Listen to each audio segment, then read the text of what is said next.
जय हिंद दोस्तों, आशा करते हैं आप लोग बहुत अच्छे होंगे। द परफेक्ट स्टडी में आप सभी लोगों का बहुत बहुत स्वागत है। यदि आप राजा महेंद्र प्रताप सिंह स्टेट यूनिवर्सिटी से बीएड करना प्रारंभ कर चुके हैं, 2026-28 आपका बैच है, तो आज की ये वीडियो आपके लिए बहुत ही इंपॉर्टेंट होने वाली है। इस वीडियो में हम लोग बीएड के कंप्लीट सिलेबस के बारे में और साथ में राजा महेंद्र प्रताप सिंह स्टेट यूनिवर्सिटी में बीएड का एग्जाम पैटर्न क्या होने वाला है उसके बारे में भी चर्चा करेंगे। तो पूरी वीडियो को आप लोग बहुत ही धैर्य और बहुत ही ध्यान से देखिएगा ताकि आपके सारे डाउट अच्छे से क्लियर हो जाएं। अब यहां पे सबसे पहले हम लोग एग्जाम पैटर्न, उसके बाद सिलेबस की बात करेंगे। सबसे पहले यदि एग्जाम पैटर्न की बात की जाए, सबसे पहले यदि यहां पे एग्जाम पैटर्न को समझा जाए कि एग्जाम पैटर्न क्या होगा, तो आपका जो एग्जाम है वो लिखित मोड में यानी रिटन मोड में तो होगा, लेकिन उसके साथ साथ आप देखेंगे आपका एग्जाम जो है वो डिस्क्रिप्टिव मोड में होगा। आपका एग्जाम जो है वो डिस्क्रिप्टिव मोड में होगा। हाँ, इसमें कुछ प्रश्न जो है एमसीक्यू देखने को मिल जाते हैं, लेकिन 90% 95% जो आपका एक क्वेश्चन होगा उसका उत्तर आपको डिस्क्रिप्टिव मोड में ही देना होगा। इसलिए कह सकते हैं कि जो राजा महेंद्र प्रताप सिंह स्टेट यूनिवर्सिटी में जो बीएड का एग्जाम पैटर्न है वो संभावना यहाँ पे आपके डिस्क्रिप्टिव होने की है। तो उम्मीद करते हैं आप लोग अपने एग्जाम पैटर्न को समझेंगे। बाकी अगर इसमें कोई नया अपडेट आता है तो हम आप तक जरूर साझा करेंगे। ये हम जो अभी आपको एग्जाम पैटर्न बताए हैं ये प्रीवियस ईयर के आधार पर अब आपको बताएं, लेकिन जो सिलेबस है वो बिल्कुल समान रहने वाला है 2026-28 बैच में भी। बाकी एग्जाम पैटर्न के लेटेस्ट अपडेट के लिए आप लोग चैनल से जुड़े रहिएगा। जब हम क्लास चलाएंगे या कोई नोटिफिकेशन आएगा तो हम जरूर आप तक साझा करेंगे। अब यदि हम लोग आगे की बात करें कंप्लीट सिलेबस के बारे में, तो इस वीडियो में हम लोग फर्स्ट सेमेस्टर के कंप्लीट सिलेबस को समझेंगे। अब यदि फर्स्ट सेमेस्टर में टोटल कितने सब्जेक्ट आपको पढ़ने हैं, टोटल 5 सब्जेक्ट आपको पढ़ने हैं। कोई प्रैक्टिकल इत्यादि यहां पे आपको नहीं देना है। अब टोटल 5 सब्जेक्ट है, जिसमें से आप देखेंगे ये 4 सब्जेक्ट तो सभी के लिए कॉमन है।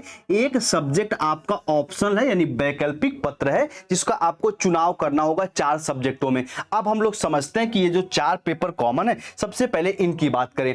यहां पे पहला सब्जेक्ट है आपका चाइल्डहुड एंड ग्रोइंग अप यानी बाल्यावस्था एवं उसका विकास। इसमें पूरी तरीके से डेवलपमेंट के कॉन्सेप्ट को समझ लेना है, विकास की अवस्थाओं को समझ लेना है, विकास के सिद्धांत को समझ लेना है, और कुछ मनोवैज्ञानिक जो विकास संबंधी प्रमुख सिद्धांत दिए थे उनको इसके बारे में पढ़ना है। बाकी इसका कंप्लीट सिलेबस हम बहुत जल्दी डिस्कस करेंगे इस यूनिवर्सिटी के अकॉर्डिंग, तो और अच्छे से इसकी चर्चा करेंगे। बाकी शाम को 4 बजे इस पेपर की क्लास हम डेली ले रहे हैं, तो आप लोग उस क्लास को भी ज्वाइन करिए। ये पहला पेपर हो गया। अच्छा, अगर कहेंगे सर कितने मार्क्स का होता है, तो टोटल यहां पे देखेंगे ये 100 नंबर का होता है, जिसमें से 80 नंबर एक्सटर्नल होता है और आपका 20 नंबर जो है बाबू ये आपके कॉलेज वाले इंटरनल देते हैं। तो जो अभी आप क्वेश्चन पेपर देखने को मिलेंगे वो आपके 80 नंबर के होंगे, इस बात को याद रखिएगा। अब दूसरा पेपर आपका कंटेम्पररी इंडिया एंड एजुकेशन, ये सबसे इंपॉर्टेंट है, समकालीन भारत एवं शिक्षा।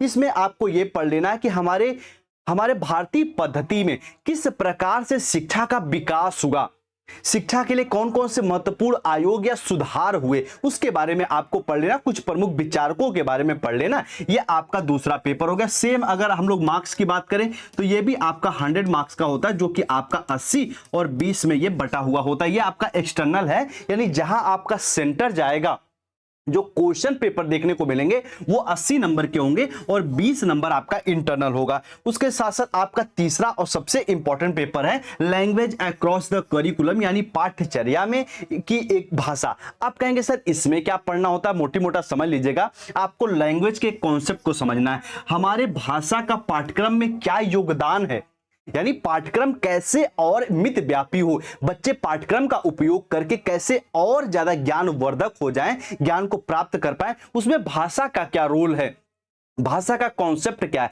भाषा की विशेषता क्या है, इत्यादि इस पेपर में आपको पढ़ना होगा। और थोड़े से आपको करिकुलम के कॉन्सेप्ट को भी समझना होगा कि आखिर पाठ्यचर्या या पाठ्यक्रम होता क्या है। सिलेबस अलग होता है, पाठ्यक्रम पूरा व्यापक होता है, यानी एक विद्यालय में जो क्रियाविधि हो रही है, जो एक्टिविटी हो रही है, वो सारी एक्टिविटी जो है बाबू आपका करिकुलम के अंतर्गत आएगा। तो ये आपका एक तरीके से अगला पेपर हो गया, और इसको भी आप देखेंगे ये भी टोटल 100 नंबर का होगा, जो आपका 80 और और आपका 20 में डिवाइड होगा।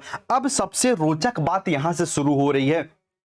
आपका फोर्थ एंड इंपॉर्टेंट पेपर है आपका योगा एजुकेशन या योग एजुकेशन। अब देखेंगे इसका मार्क्स घटके जो हो जा रहा है वो टोटल 50 नंबर का। अब 40 नंबर आपका एक्सटर्नल होता है और 10 नंबर आपके कॉलेज वाले आपको देते हैं, यानी ये आपको इसमें से हासिल करना होगा, इसके लिए पढ़ाई करनी होगी 40, बाकी ये तो आपके कॉलेज वाले आपको प्रोवाइड करते हैं। ठीक है, तो ये आपका योग शिक्षा हो गया। प्रमुख रूप से योगा संबंधी कॉन्सेप्ट को इसमें समझना होगा, उसके प्रकार को समझना होगा, प्रिंसिपल को समझना होगा। ये आपका फोर्थ पेपर हो गया। अब उसके साथ साथ एक आपका जो ऑप्शनल पेपर की हम चर्चा ऊपर किए, इसको आप फिफ्थ पेपर कह सकते हैं, इसको आप फिफ्थ पेपर कह सकते हैं। इसमें से इन चारों में से कोई एक आपको चुनाव करना है, किसी एक का चुनाव करना, और ये भी आप देखेंगे 50 नंबर का होता है, 40 नंबर एक्सटर्नल और 10 नंबर इंटरनल, यानी आपके कॉलेज वाले प्रोवाइड करते हैं। 40 नंबर के यहाँ पे आपको प्रश्न पत्र देखने को मिलेंगे, इसमें से कोई एक आप चूज कर सकते हैं। यहाँ पे आप मूल्य एवं शांति शिक्षा या शिक्षक शिक्षा या पर्यावरणीय शिक्षा या स्वास्थ्य एवं शारीरिक शिक्षा में से कोई एक का आप चुनाव कर सकते हैं। अब कहेंगे सर जी बेस्ट क्या होता है? देखिए बाबू, हमारे नजरिए हमारे दृष्टिकोण से तो हम कहेंगे जिसमें आपकी रुचि हो, मूल्यों को समझना चाहते हैं तो आप इस पेपर को ले सकते हैं। टीचर एजुकेशन को यानी प्री सर्विस इन सर्विस आप समझना चाहते हैं शिक्षक का क्या रोल होता है तो आप ये पेपर ले सकते हैं। इन्वायरमेंटल एजुकेशन के लिए थर्ड पेपर, और स्वास्थ्य एवं शारीरिक शिक्षा, प्राथमिक स्वास्थ्य इत्यादि के बारे में आप समझना चाहते हैं, स्वास्थ्य के बुनियादी पहलू को समझना चाहते हैं तो ये आप फोर्थ पेपर ले सकते हैं। ये आपके ऊपर है, इसमें से किसी एक पेपर को चूज एनी वन, यानी जो ऑप्शनल पेपर है इसमें से किसी एक को आप ले लेंगे, तब जाके आपको टोटल 5 पेपर आपके कंप्लीट हो जाएंगे। तो ये आपका Raja Mahendra Pratap Singh State University BEd first semester का कंप्लीट सिलेबस हो गया। आप कहेंगे सर क्या इसमें भी प्रैक्टिकल होता है? तो इसका जवाब है बाबू नहीं, इसमें कोई आपका प्रैक्टिकल नहीं होता है। तो उम्मीद करते हैं ये पूरी बात आप लोग अच्छे से समझ गए होंगे सभी भाई बहन। पांचों पेपर को समझ गए होंगे। अब इनमें से एक एक पेपर को हम उठाएंगे, उसके कंप्लीट सिलेबस को बताएंगे। बाकी शाम को 4 बजे जो डेली लाइव क्लास होती है आप लोग उसको भी ज्वाइन करके अपने पेपर के अकॉर्डिंग उसको पढ़िए। अच्छा एक बात और, अगर आप इस यूनिवर्सिटी का कंप्लीट नोट्स लेना चाहते हैं तो इस नंबर पे मैसेज करके हिंदी या इंग्लिश जिस लैंग्वेज में आप एग्जाम देना चाहते हैं कंप्लीट नोट्स आप लोग ले लीजिए। बाकी क्लास यूट्यूब से फॉलो करिए, बहुत ही अच्छी आपकी तैयारी हो जाएगी। तो उम्मीद करते हैं पूरी बात आप लोग समझे होंगे। बाकी ये आप की एक तरीके से टेलीग्राम और यहाँ पे व्हाट्सएप नंबर है, ये टेलीग्राम इत्यादि आप लोग ज्वाइन कर लीजिए, चैनल ज्वाइन कर लीजिए, डिस्क्रिप्शन में सारी लिंक आपको दी गई है। चलिए मिलते हैं हम लोग सिलेबस के साथ अपने अगली वीडियो में, तब तक आप लोग अपना ख्याल रखें। आप सभी भाई बहन को नमस्ते, जय हिंद।